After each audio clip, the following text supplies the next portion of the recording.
Alright, so today's story is about a Jamaican teen and what happened to him quite a few years ago. I must tell you that the story is sad. What he had to go through is sad, but this story has a somewhat of a happy ending. So pay attention to all the details in the story. Alright? And don't worry with the long talking because that's what I do over here. We talk long. Alright, welcome to SouFLoTV again, everybody. It's your host with the most. So, let me say this first before I go any further. You know, you have vloggers and then you have people that do different things on YouTube, right? I'm thinking more along the lines of this. I don't really want my channel to be like, he's a vlogger. I'm starting to understand fully what a vlogger is. What we do over here is more like a talk show. That's why sometimes some people can't sit around long enough, but get to the point now, because I don't do 2-minute and 3-minute videos. I've always wanted my type of video them to be videos where you want to watch another one after one is finished.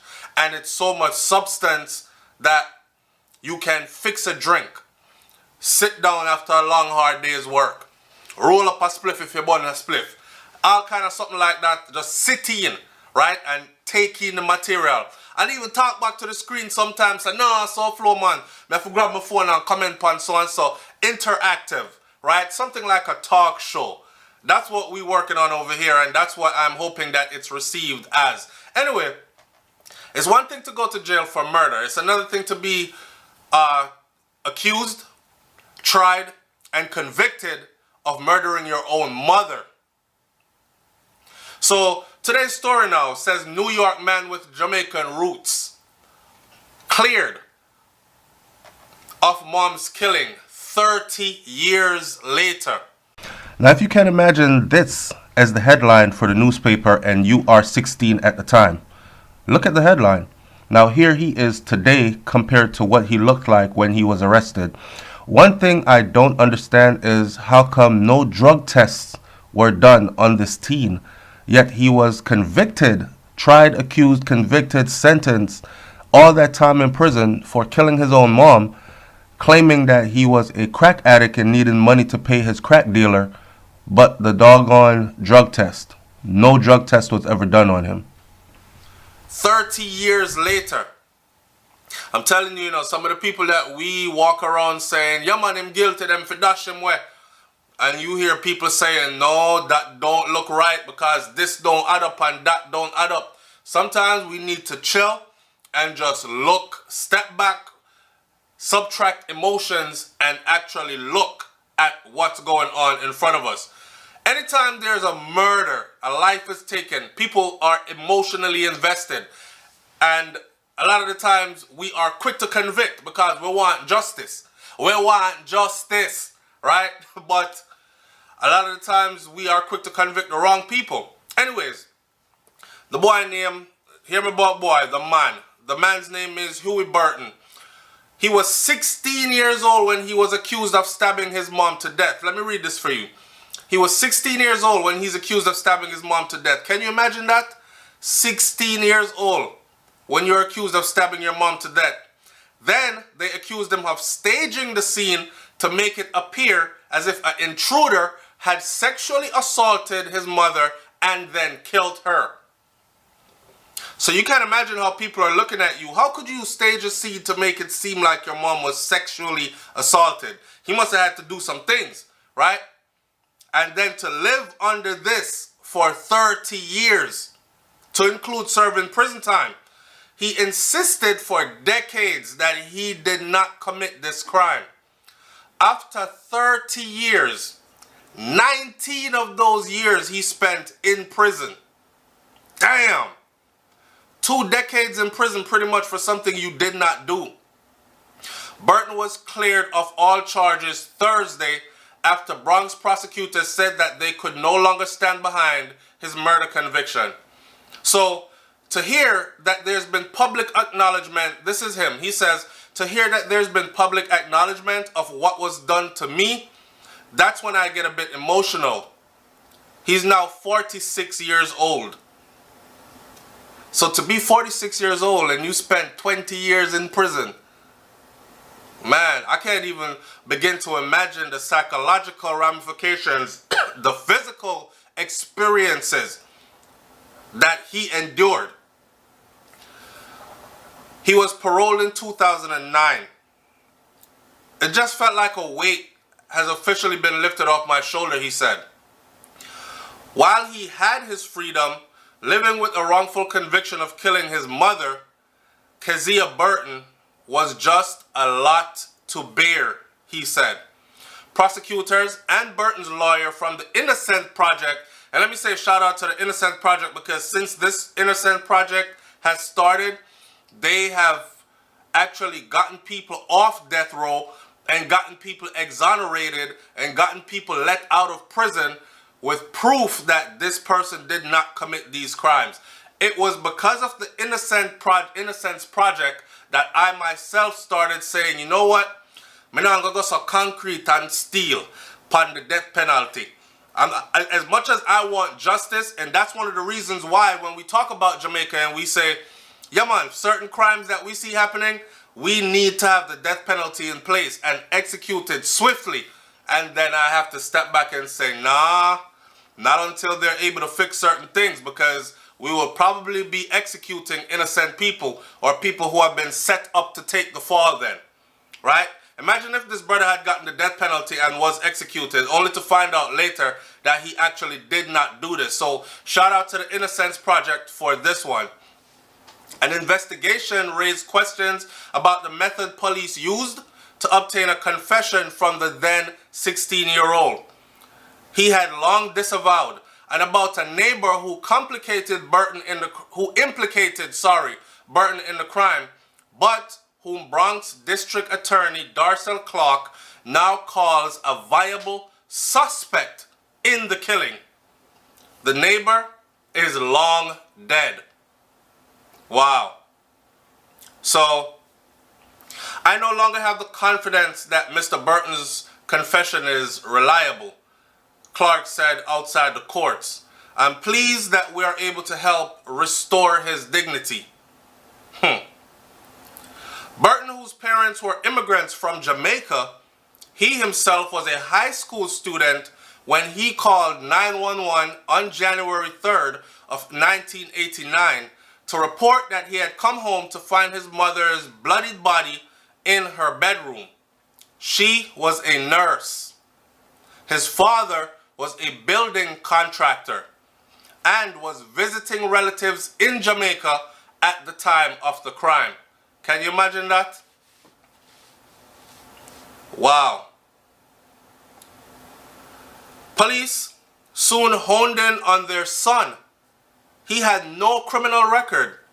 He was 16 years old, but the police would later tell reporters he didn't seem as distraught as detectives thought he should be. So in other words then, he wasn't crying hard enough.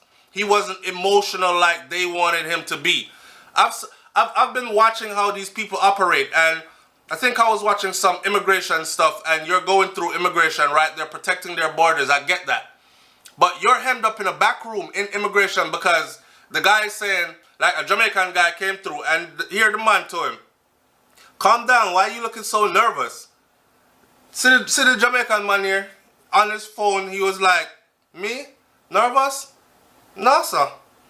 Like, me looking at him, there was not a hint of nervousness there. But again, he's a white officer, and you're a black man, and if you're too fidgety, then they gotta hold on to their gun handle, and I'm not trying to take it there, but I'm just saying, I don't know if they don't, our mannerisms are different, or, I don't know, or maybe we're just guilty from birth, so fling anything upon with. So, after being questioned alone, that's strike one. A 16-year-old questioned alone, you should be in the presence of an adult or in the presence of an attorney, right? Burton confessed to killing his mother to get money to pay a crack dealer. Ha! What a typical bullcrap story. He's black, so he's on crack. Or he's selling crack. The admission resounded in newspaper headlines in an era of crack and violence crime. Burton soon recanted his confession and said he had never used the drug, but he was convicted on evidence that centered on his confession and statements from a neighbor who had been arrested days after Kezia Burton's killing, driving her stolen car. That the teen had confessed to him, and they had both then staged the scene of an apparent break-in and sexual assault. So the neighbor was arrested days after, driving the dead woman's car, and this neighbor, when caught with the car, told the police, this is a grown man, told the police that the 16-year-old confessed to him that he did it, so he helped him to stage the scene to make it look like a break-in and a sexual assault. And that was enough to put this young man away for 20 years. 19 years to be exact. I just rounded off to 2 decades. The neighbor had convictions already in robbery and rape cases. Not cases, no, cases. And they still bypassed him, took his confession or took his statement and used it against the 16-year-old.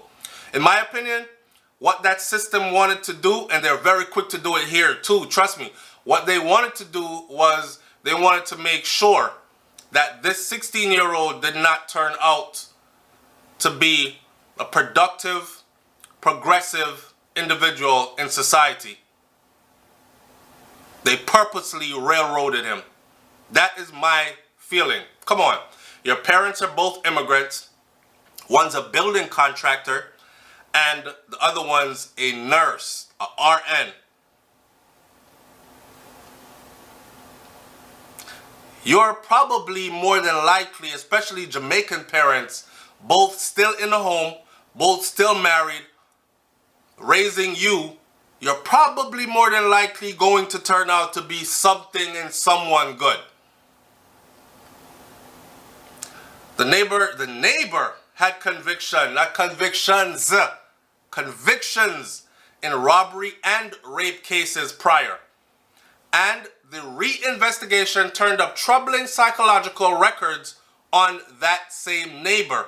According to Burton's legal team, which also included a Rutgers University legal clinic and a Northwestern University professor, Clark said it was clear that there was a viable suspect that was involved but never brought to justice. The neighbor was killed in a personal dispute before Burton's trial.